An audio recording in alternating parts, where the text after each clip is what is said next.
네, 이번에는 강제 집행입니다. 네, 2번 지문 볼까요? 네, 대불이호, 일반 재산의 대불이호는 사법상 법률 관계입니다. 네, 따라서 그런데 행정상 강제 집행 절차가 만약에 인정되면은 허용 안 됩니다. 알겠죠? 네. 그러니까 대집행으로 갈 수 있으면은 그걸로 가야지 민사소송으로 가면 안 됩니다. 이런 유형의 지문이 많이 나와요. 다 똑같습니다. 자, 요거 볼까요? 4번. 네. 요거 장례식장 사용 중지 의무는 이름하여 이제 부작위 의무이기 때문에 대체적 의무 위반에 사용되는 행정 대집행은 할 수가 없어요. 할 수가 없어요. 네, 여러분 시간 관계상 여기 틀린 지문만 보겠습니다. 자, 8번 문제 볼까요? 요것도요, 문장만 길지, 여러분, 뭐, 1차, 2차, 3차 이렇게 나오면은, 1차, 계고 처분만 행정처분이고, 2차, 3차는, 그거는 기간을 연장해 준 것에 불과하므로 처분이 아닙니다. 이렇게 하시고요. 그 다음에 요거, 공매통지도, 공매를 하겠다고 체납자한테 통지를 하는 것은 하나의 절차로서 꼭 필요하긴 한데, 그 자체가 행정처분은 아닙니다. 그렇게 아셔야 돼요.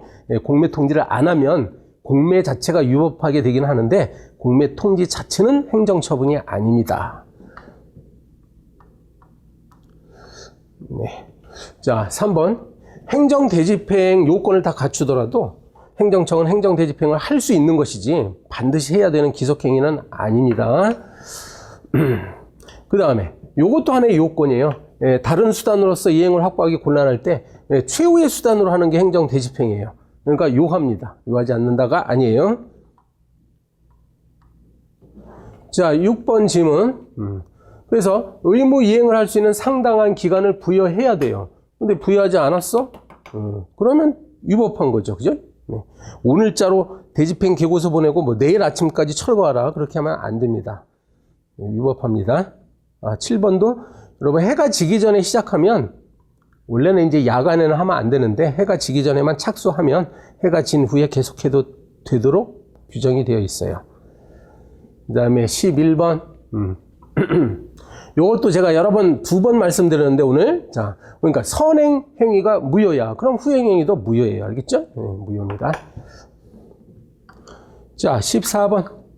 농지법 이야기가 나오면 그냥 바로 비송사건 절차법, 요걸 기억하시고 비송사건 절차법으로 가야 되는데 만약에 행정청이 이거 당신 행정소송을 할 수 있다. 그래봐야 소용없어요.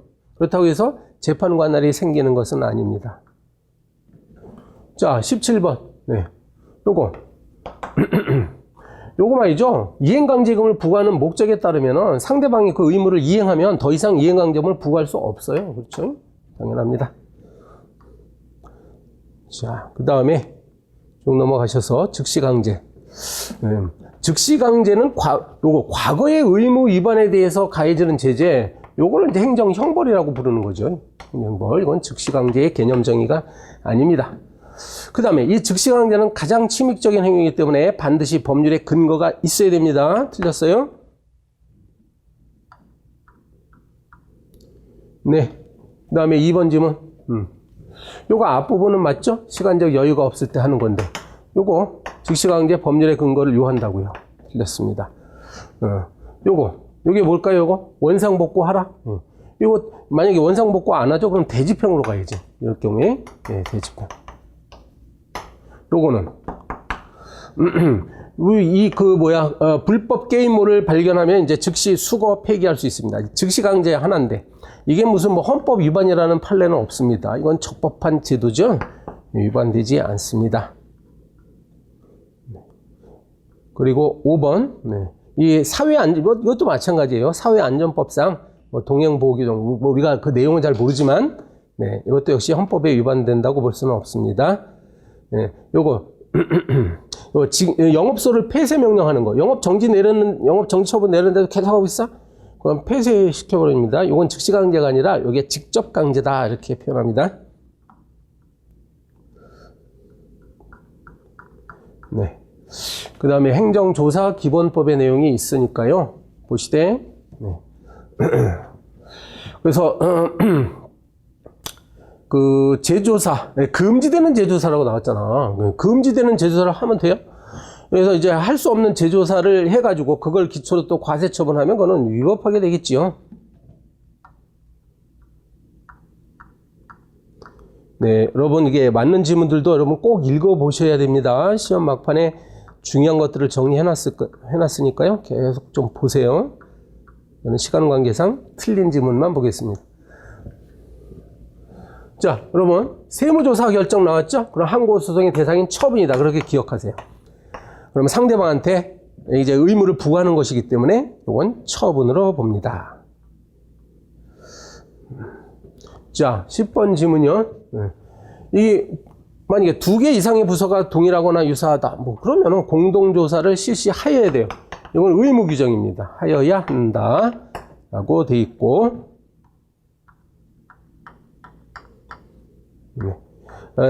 과징금도 잘 나오는데요. 과징금은요, 어떤 법률을 위반하는 것에 대해서 부과하는 거니까, 이게 상대방이 고의 과실이 없다고 해서 뭐 부과 못하냐? 그거 아닙니다. 그건 관계가 없어요. 고의 과실과 관계없이 부과할 수 있습니다. 자, 8번 지문. 과징금, 이렇게 기억하세요. 과징금 부과는요, 원칙적으로 재량행위입니다. 거의 다 재량행위야. 근데 요게 유일무이하게 요거 명의신탁자 과징금 사건 나오면 요건 기속행위로 기억하세요.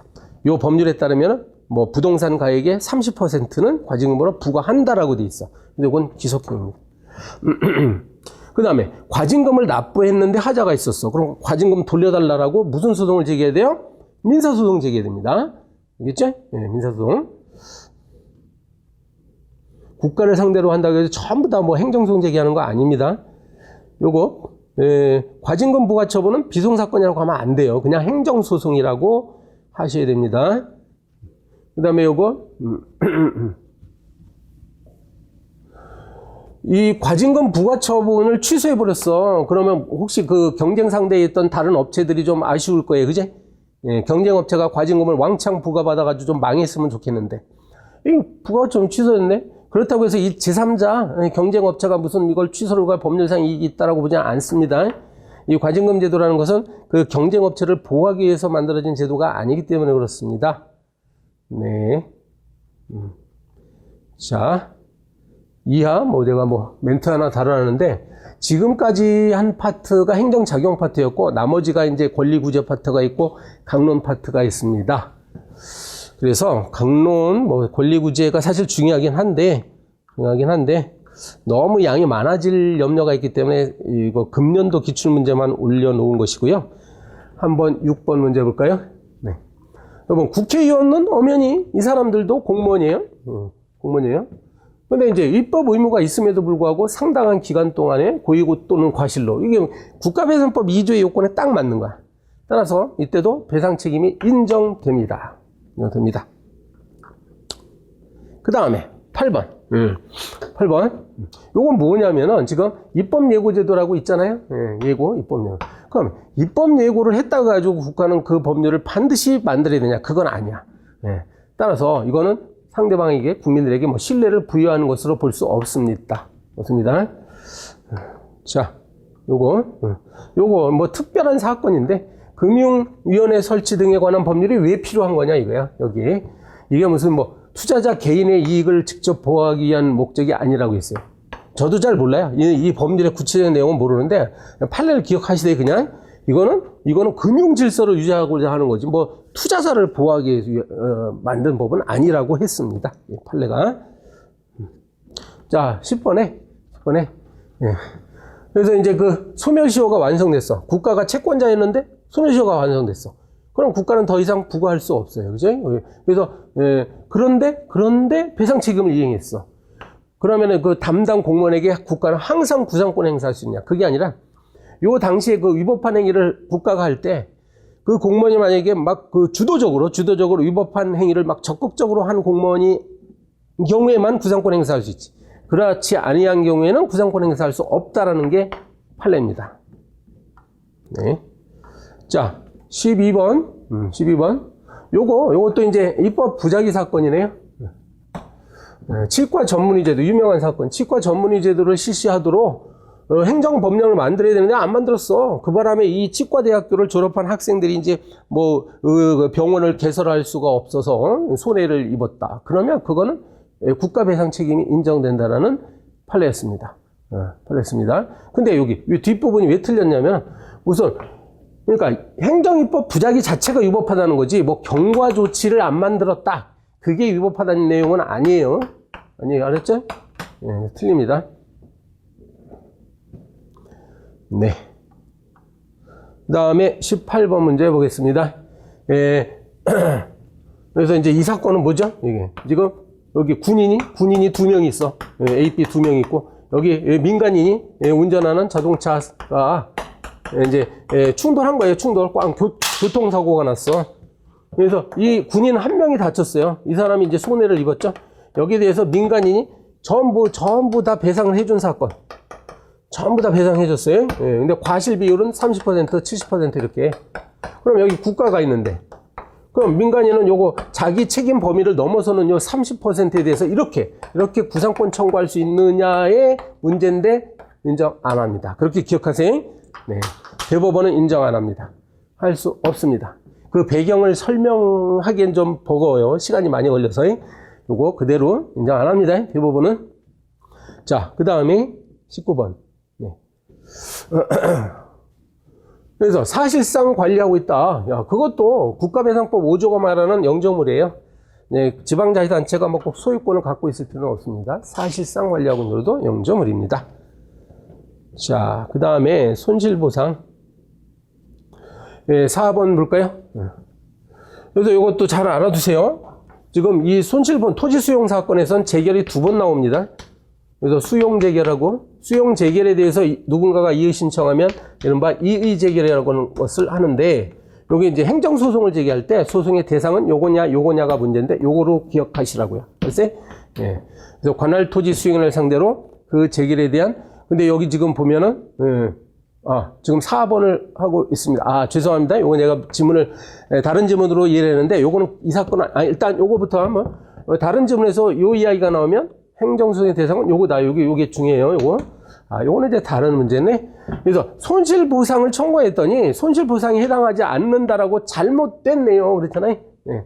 그러면 이거는 그 보상금 증감 청구 소송으로 가야 돼요. 이건 취소소송으로 가면 안 됩니다. 왜냐하면 본질적으로 이거는 보상금을 더 달라 이런 청구거든. 더 달라 보상금. 보상금 증감 청구 소송이라고 고쳐야 됩니다. 자, 그 다음에 이제 무효 확인 심판을 제기했어요. 예. 요거. 여러분, 요 뒷부분이 뭐죠? 요게 사정재결이라고 하는 건데, 사정재결. 예, 사정재결은요, 취소 심판하고, 의무이행 심판에만 적용됩니다. 예, 무효 심판은 적용 안 된다. 네. 그 다음에 6번. 기판력이라는 거는 이거는 소송에서 나오는 용어예요. 알았지? 행정심판 재결은 아무튼 기판력 얘기하면 안 됩니다. 기판력은 판결에만 인정되는 효력이에요. 예, 12번 볼까요? 요게 임시처분 얘기하는 거죠. 네. 이 임시처분이라는 것은 집행정지로 목적을 달성할 수 없을 때만 하는 겁니다. 예, 이게 보충적 제도야. 그러니까 사용될 수 없어요. 자, 그 다음에 요거 말이죠. 그 유명한 가수 사건이죠. 그래서 법무부 장관이 그 가수한테 한국에 들어오지 말아라라고 입국 금지 결정을 했는데 이것이 외부에 표시되지 않았기 때문에 문제가 된 사건이었어요. 그러니까 내부 전산망에만 이게 등록을 한 거야. 그러니까 이거는 처분에 해당하지 않았습니다. 요거 신체 등위 판정은 이제 군의관이 하는 건데 군의관은 병무청장이 아닌 그 의사야, 그냥 의사. 따라서 이거는 또 처분이 아닙니다. 행정청이 해야 처분이죠. 네, 6번을 보시면 요거 이제 누군가가 뭘 신청을 했더니 행정지 거부했어. 그것이 이제 거부 처분이 되어 가지고 항고소송의 대상이 되려면 이런 요건을 갖춰야 돼요. 그죠? 그래서 하면 실체상의 권리자로서 권리 행사에 중대한 지장을 초래한다. 그죠?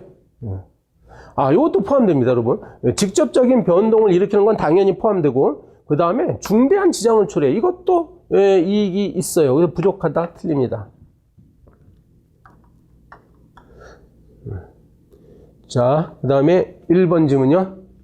농지법도 나왔는데, 요건 아까 똑같은 지문이네. 이제 농지법 하면 여러분 그냥 비송사건절차법으로 기억하셔야 돼요. 행정소송으로 가면 안 됩니다. 네, 6번에. 만약에 공장 설립 승인 처분이 취소가 됐어. 그러면은 주민들은 뭐 안심해도 될까요? 아니죠. 예. 요건 설립할 수 있다라는 승인이고, 요거 공장 건축 허가 처분이 만약에 유지가 되면 어차피 공장 건축물은 올라가는 거니까 여전히 그 주민들은 환경상 이 침해될 가능성이 남아 있습니다.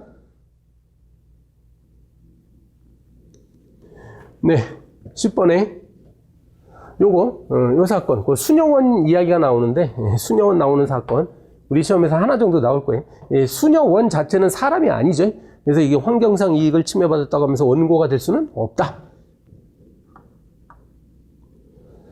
그 다음에 14번. 네. 소방청장하고 국민위원회가 붙은 사건. 이 소방청장에게 뭔가 요구를 했어요. 국민권익위. 그럼 소방청장은 이걸 이행할 의무가 발생했기 때문에 원고 적격이 인정되었습니다. 인정되었습니다. 자, 요거 무효인 처분에 대해서 요렇게 있죠? 요거. 이게 형식적으로 보면 취소소송이기 때문에 당연히 취소소송에는 그 제소기간 규정이 적용되잖아요. 91년 제한이 됩니다. 네. 자, 그리고 요거 조례에 대해서 대법원에다 소송을 제기할 때 피고는 누구다? 지방의회가 아닙니다. 네, 조례를 공표할 수 있는 자치단체 장이라고 해야 돼요. 네. 그래서 과징금 부과 처분을 했습니다. 요거 처분사의 추가 변경 이야기인데, 요거는 요 사유하고 요 사유는 그 기본적 사실관계가 다르죠.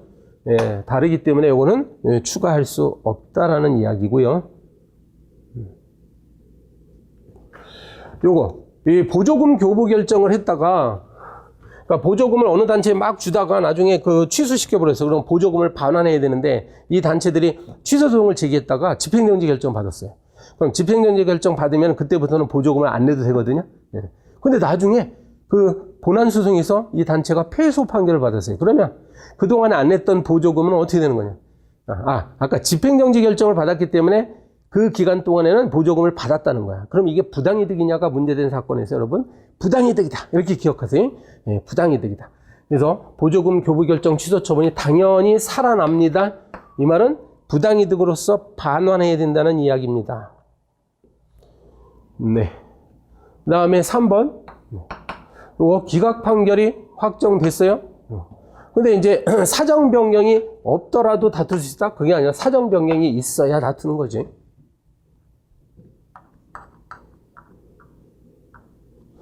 요거 4번 지문 볼까요? 자, 누가 이제 신청을 하게 되면 행정청은 처분을 하여야 할 법률상 의무가 생깁니다. 가만히 있으면 안 돼요. 그죠? 가타부터 결정해야 되는데 이것이 기속행위건 재량행위건 다 마찬가지죠. 재량행위일지라도 이게 어떤 결정을 내려야 됩니다. 자, 6번 지문 볼까요?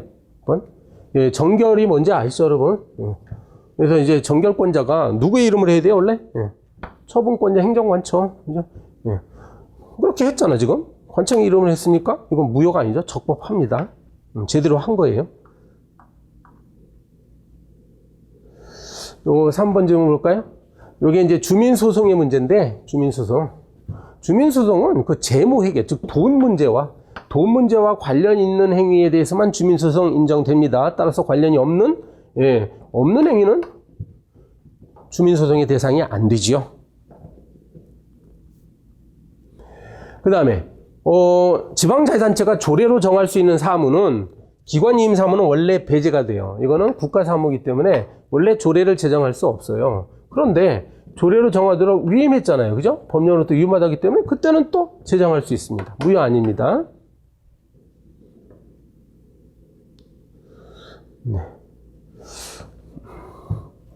요거. 처음에 이 사람이 이제 공무원에게 해임 처분을 내렸어요. 그래서 소청을 심사 청구했더니 이제 정직 2월로 변경했습니다.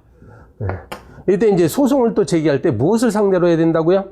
저 정직 2월로 변경된 당초의 처분을 상대로 해야 됩니다. 됐죠?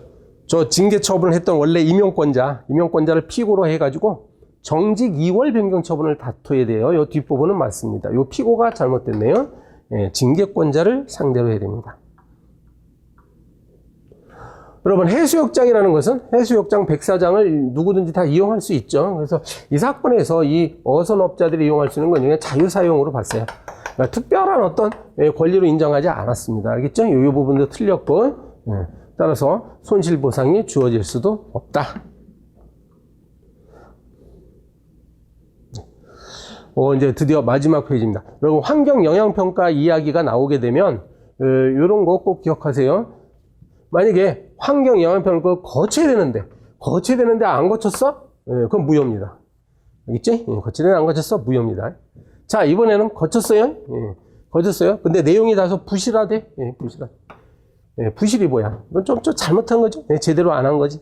그렇다 하더라도 그 처분 자체가 위법하게 되는 것은 아니다라는 얘기입니다. 근데 이제 거치긴 거쳤는데 부실함의 정도가 너무 심하면 그때는 또 위법하게 됩니다. 자, 끝으로 이거 환경영향평가 대상 지역 밖이라고 돼 있어요. 안하고 구별해야죠. 그 영향평가 대상 지역 안에 있는 주민들은 원래 원고적격이 원칙적으로 인정됩니다. 근데 바깥에 있는 주민들은 옛날 판례는 인정 안 했지만 최근에는 어때요? 이렇게 인정받을 수 있는 것으로 바뀌었어요.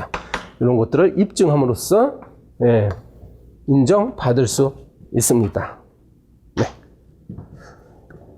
이상으로서 제가 자료를 굉장히 많이 준비했기 때문에 여러분 전부 설명을 못 드린 점을 양해 말씀드립니다. 나머지 그 설명 못 드린 것도 여러분 제가 나름대로 출제가 예상되기 때문에 정리한 거거든요. 여러분 한 번쯤은 꼭 읽어보시고 시험에 응하시는 것이 좋으리라고 생각됩니다.